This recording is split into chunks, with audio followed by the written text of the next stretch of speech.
The defending Grey Cup champs make their debut tonight with their new head coach, Darryl Rogers.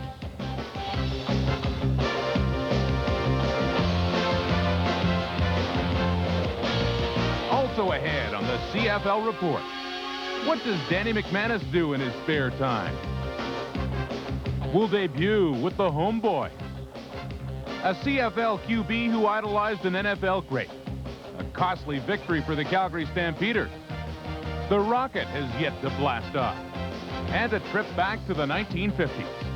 Those stories coming up in the next 30 minutes on the CFL Report.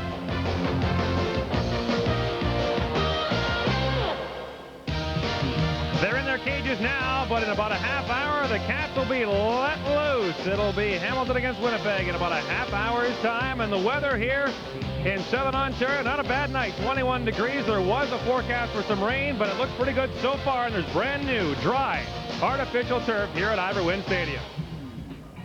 Good evening, everyone, and welcome to the debut of the CFL Report for 1991. I'm Gord Miller. We've got a great matchup coming your way in about a half hour's time as the Hamilton Tiger Cats prepare to play host to the Winnipeg Blue Bombers. The defending Grey Cup champions return mostly intact. They've got a new head coach, but they've got a load of big names on defense. The Winnipeg Blue Bombers are very confident playing man-to-man defense. The reason is quite simple. CFL All-Stars Les Brown and Rod Hill, arguably the best corners in the league. Brown has excellent speed and had 14 interceptions last season. Hill had 18 interceptions, including a record 5 straight against Hamilton in September. Usually, Hill and Brown would have their hands full against the Ticats. The Cats have 2 of the best wide receivers in the league, Earl Winfield and Tony Champion. Champion has quick feet and has the ability to turn defensive backs inside out. But Champion missed most of training camp, and perhaps he'll be a little bit rusty. Winfield has lightning speed, and in 13 games in 1990, he caught 13 touchdown passes. But Winfield is out of the lineup with an injury. And with Earl Winfield out of the lineup, there's more pressure on this man. Tony Champion joined us now on the CFL Report. And Tony, do you feel the heat now? You know, it's been there before, and I've been in the same spot before. But you know, with Earl playing with me, it's a lot fun, and it's like he's a nice guy and he can play, and you know he takes a lot of the pressure off. So tonight it's going to be a different thing, and we have to see what happens. Back for a complete season with the Hamilton Tiger Cats after playing only a few games for them last year. Do you look forward to a full campaign? I look forward to doing the whole thing over, and you know I want to see how good I can be and how much stuff I have learned in the last year. I understand there's been some changes in the Hamilton offense. What can we look forward to? You can look forward to a lot of things. You can look forward to us doing a lot of different things that you never see Hamilton do. And it's going to be a very interesting game. It's going to be surprising, too, to everybody. Tony Champion, thanks very much, and good luck. Thank you. Tony Champion, the Hamilton Tiger Cats. Now let's go upstairs to John Wells and Leif Pedersen. All right, Gord, the Blue Bombers have won the Grey Cup twice in the last 3 years, and through the last 7 years of Blue Bombers' success, the real key to it all has been the linebacking core. Mr. Jones, Mr. West, more recently, Mr. Battle. Well, John, I don't think there's any question about it. The offense has struggled over the past few seasons, picked up late last year with Tommy Burgess and company, but the defense has really carried them, and it's been that group. And, you know, I'm going to go on record tonight and just say that if I had a chance to pick a defense and I could take one player in the league to start with, I would pick Tyrone Jones. Unquestionably, he can dominate and win a game by himself. Now, I know you're going to say Greg Battle. Well, I was going to say Greg Battle. Well, I beat you to it. He was the league MVP last year on defense, and I know that he's a great player, but Tyrone Jones, he can control a game by himself. And James West may have something to say about that as well. He's a good one, too, but Tyrone is the best in the league. Key to the Bombers' success tonight and this season is in the linebacking core. Gord?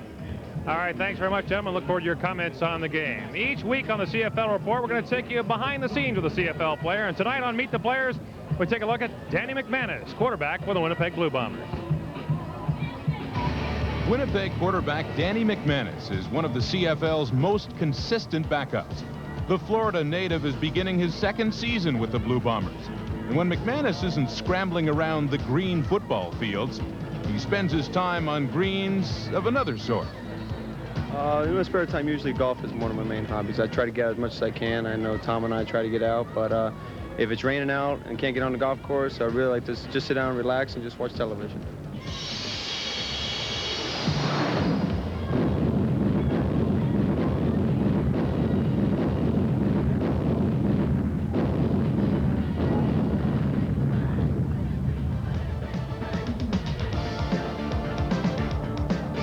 hits are back.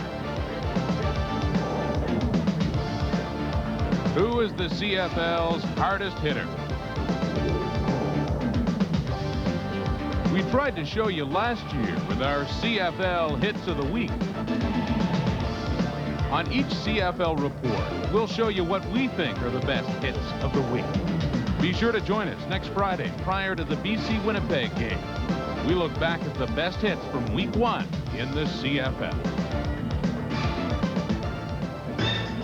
Tonight's game will feature 2 of the best 3-place kickers from 1990.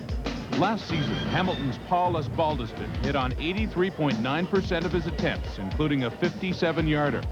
Saskatchewan's David Ridgway was good on 59 of his 72 attempts for an 81.9 percentage, while Winnipeg's Trevor Kennard hit 43 of 58 for a 74.9 percentage. Toronto's Lance Chomick wasn't far behind, hitting on just over 73% of his attempts. Well, they were just entertained by the nylons. Now the fans look forward to seeing their Hamilton Tiger Cats. And when the CFL report continues, we'll have the inaugural installment of The Homeboys, a feature we're sure you're going to enjoy.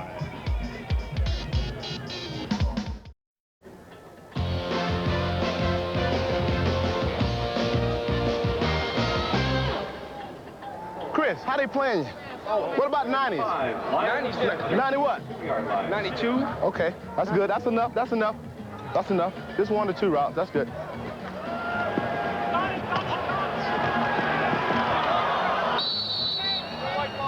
That's the way to go.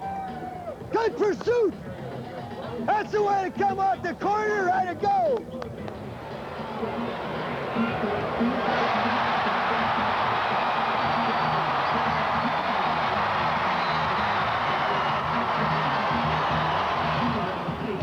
Trivia time. Here's our first clue.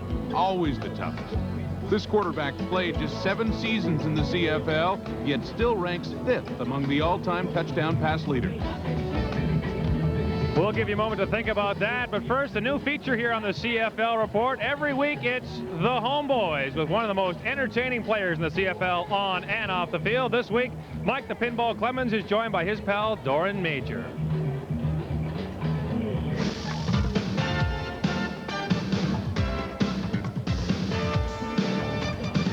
Jerome Love here. And I'm Benny Feelgood. And this here is the Homeboys Report. Live from Canada, Canada, baby. And all you popsicles out there chilling in the Great White North, we're going to treat you sickles to some hardcore journalism, some just how T.I. is, up close and personal behind the scenes. Yes, we're doing it like no one else can, because Donahue can't do it. Oprah can't do it. Deanie Petty can't do it with her fine self. Word. Only the Homeboys can pump you up.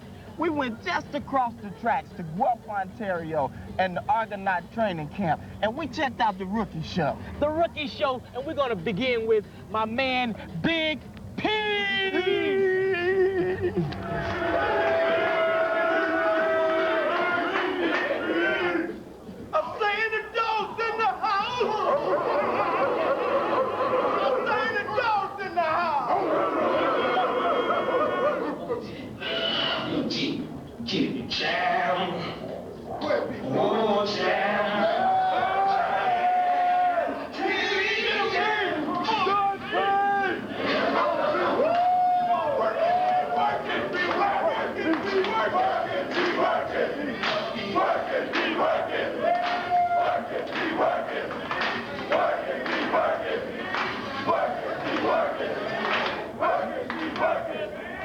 Hey, we're live, we're back. That was Big P kicking it for us, yo. Hey, Big Pete was slamming, but I like the blues. I think the blues is just a good man feeling bad. This next act, J.P. Escuero did a heck of a job. Word, he did a great job on a great subject, the Doo-Doo Phantom. You know, that little man that comes and haunts the rookies if they don't give us a good show. Hey, let's roll it, baby. Go ahead, Take Breeze. it away, Breeze.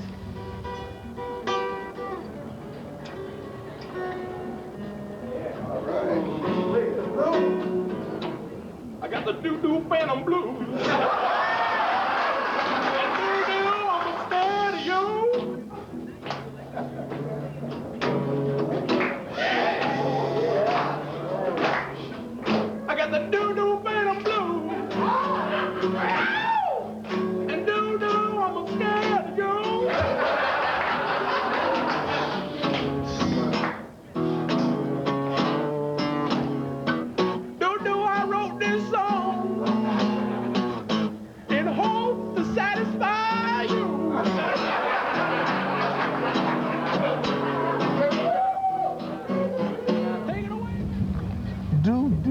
JP, that was smoking. You hit him with the funky cold Medina. Word. But hey, now we have a $1 billion message from $1 million man. You know what we talking about. He needs no introduction. Hey, Rocket, launch us, baby.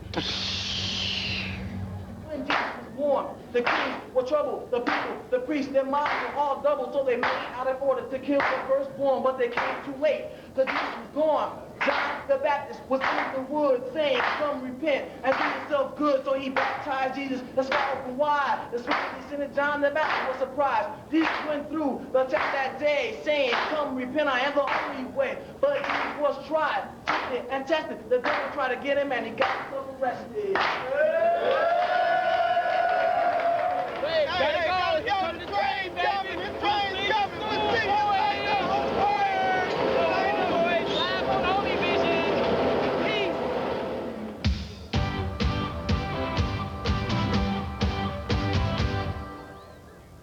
Each week on the CFL Report, I get to spend a couple of minutes with Leif Pedersen right here on the 55-yard line. It's Leif's brand new segment this year. What are you going to talk about? Well, John, you know, it's our chance to maybe take an issue that's taken place during the week and editorialize a little bit about it. If something humorous has happened, we can talk about that too. But you know what the nice thing is?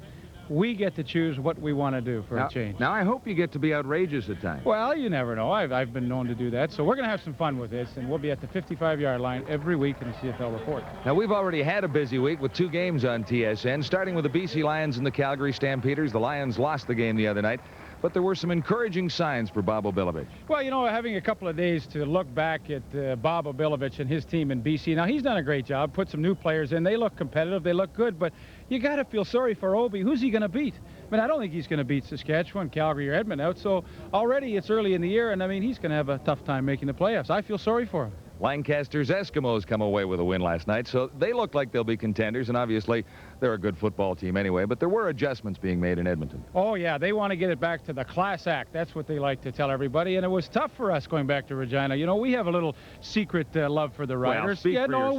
we do. You do, too. You know you do.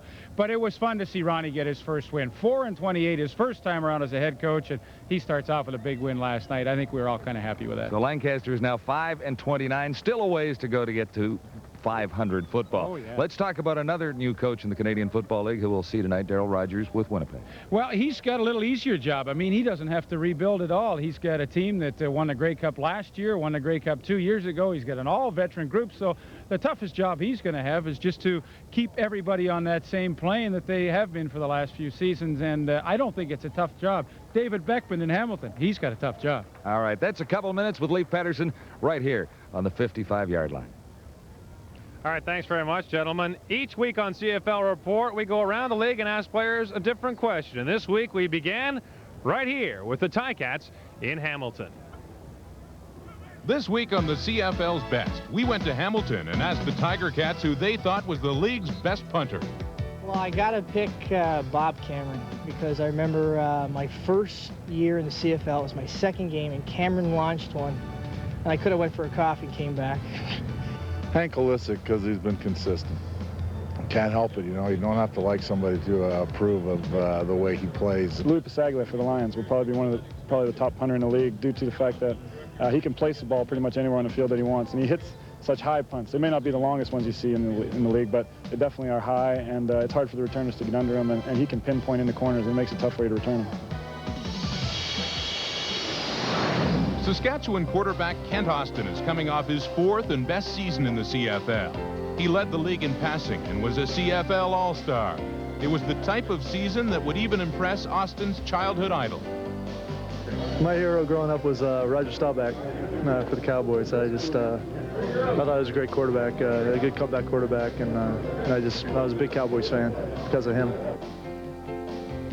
The bad news for Saskatchewan, quarterback Kent Austin injured last night, could be out up to a month. The CFL Report rolls on TSN. When we come back, the Calgary Stampeders, they won the game, but they lost a key player. That and more when we come back.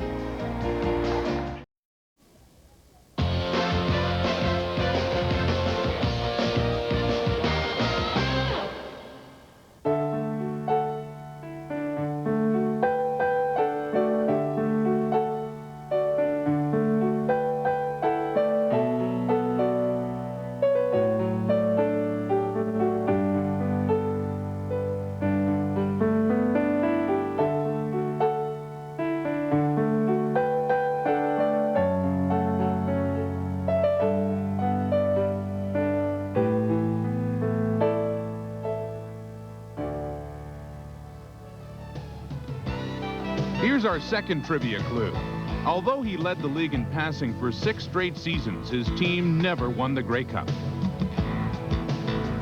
Mentioned a moment ago, the Saskatchewan quarterback Kent Austin was hurt last night, and Saskatchewan's lost to Edmonton. The night before, the Calgary Stampeders beat the BC Lions, but lost a key player to their team. That and more in Around the League. Danny Barrett was very impressive on Thursday night. The Stampeders quarterback rushed for a pair of touchdowns, including this one in the first quarter. But the difference was Mark McLaughlin, who kicked 6 field goals. Calgary 39, BC 34. It was a rough night for Stampeder receiver Derek Crawford, who was matched up against Chris Major. In the first half, Major played an aggressive style with Crawford and punished him every chance he got. Through 30 minutes, Major was winning the battle. But the matchup came to an end in the third quarter. Watch Crawford's right leg. He breaks his ankle on this play, and Crawford might require surgery and could miss the rest of the season. In Ottawa, Rocket Ismail watched from the sidelines, and he watched a very explosive Argo offense. Jeff Boyd's touchdown in the fourth quarter put the game out of reach, as Adam Rita's coaching debut is a success. The Argos beat the Ottawa Rough Riders. Friday night, Taylor Field in Regina, the Saskatchewan Rough Riders hosting the Edmonton Eskimos. Albert Brown took the opening kickoff for a touchdown, and it looked like the debut of Ron Lancaster behind the Eskimos bench would be a losing one as Saskatchewan took a 20-0 lead. But the Eskimos bounced back, and Jim Sandusky, once again in the Edmonton lineup, makes this great catch to rally the Eskies. Edmonton goes on to beat the Green Riders.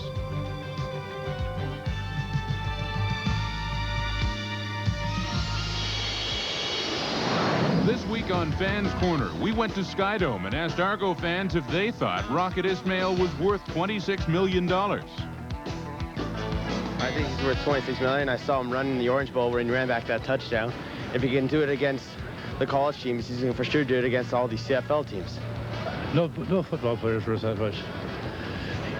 Not for playing football. He makes most of the money on extra activities, extracurricular activities. I'd say they're taking a lot of big risks since he hasn't ever played in Canadian Football League or anything. And he hasn't really played professional football. Yeah, I think Rocket Ismail is worth $26 million because he does a lot for the city, does a lot for the stadium. He's really enhancing the CFL. I don't know. I haven't seen him play yet. But he's doing great because I sell sports cards, and we're selling a whole lot of football cards because of him. It's great. In addition to being our CFL football analyst, our own Leif Pedersen also is busy answering your letters. Here's John Wells standing by with Leif Pedersen for the first corner of Viewer Mail. Yes, back by popular demand, Viewer Mail. And this is the first segment of the season, of course. And already I have a viewer fax here. Yeah, we're into faxes now, too. We just got a fax in our 55-yard line segment. You said Ron Lancaster's lost 29 games as a head coach. The viewer, 28, eh? 28 games. You picking on Ronnie now? Or No. Happy for Ron last night. All right, what kind of letters do you want in Viewer Mail this year? Well, nothing personal. We don't want to get it too personal on this. So we can't criticize the Leifer. No, are you kidding? No. No criticisms now, folks. Be nice to me. No, give me some good questions, good solid stuff like some kind of things you want to see maybe happen to the league, why this doesn't happen, what kind of talk about players, anything you want, but nothing personal. How about is Rocket Ismail worth $26 million? Oh, he's worth it. CFL questions, care of Leif Pedersen, 1155 Leslie Street, Don Mills, Ontario, and there's the zip right underneath. Drop us a line. And Leif might even enclose an autographed picture if you're real nice. We'll come back with more on the CFL Report, live from Ivor Wynn in Hamilton in just a moment.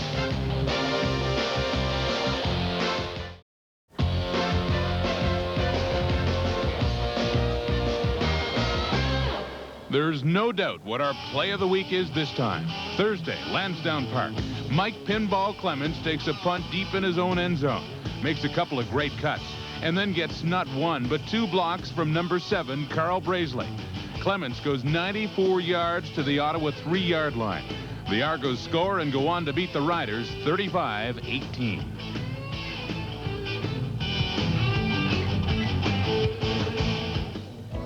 Our final clue. He was the engineer of Montreal's offense from 1954 to 1960. His nickname is the Rifle. His name is Sam Etcheverry. In the 1950s, most CFL teams were content to grind it out on the ground, but Sam Etcheverry cut them off with the pass. 7 years and some legendary numbers on the CFL Flashback.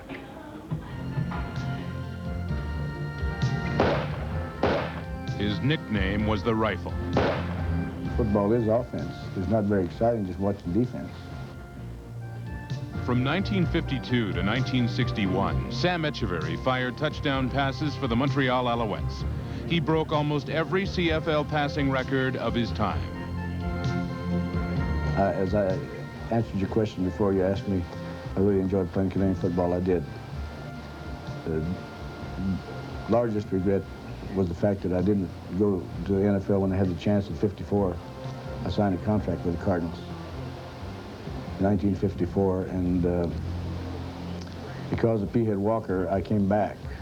Walker and the Montreal fans are glad he came back. Etcheverry led the Als to the Grey Cup 3 times, but never won.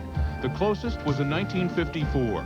Montreal led 25-20 late in the third quarter. They were deep in Edmonton's zone when Etcheverry handed the ball to Chuck Hunzinger, who for some unknown reason tried to make a forward lateral. Jackie Parker scooped up the ball and outraced Etcheverry to the end zone. That wasn't a chase at all. That wasn't even a race. I knew that I would never catch it from the time I started running, because I never was fleet-foot. And the only thing I kept waiting is for the referee to call the playback, because it was a forward pass by the halfback, Chuck Hunzinger. But the referee never called it back. It was the most disappointing moment of Etcheverry's illustrious career. We had won so many games that season and gone through the season really untried, and Edmonton were an outstanding football club. Etcheverry still lives in Montreal and works as an investment broker for Richardson Green Shield. He's been there since 1965. And Sam, as for football, do you really miss it? No, I haven't missed it. In fact, I didn't even go to the World League football game. I went to the first one. And when I saw the lack of offense, I said I didn't go back. Perhaps the WLAF needs a rifle. From the past, we focus on the immediate future. It's feeding time at Ivor Wynne Stadium. The Ticats and the Bombers coming up next, live on TSN.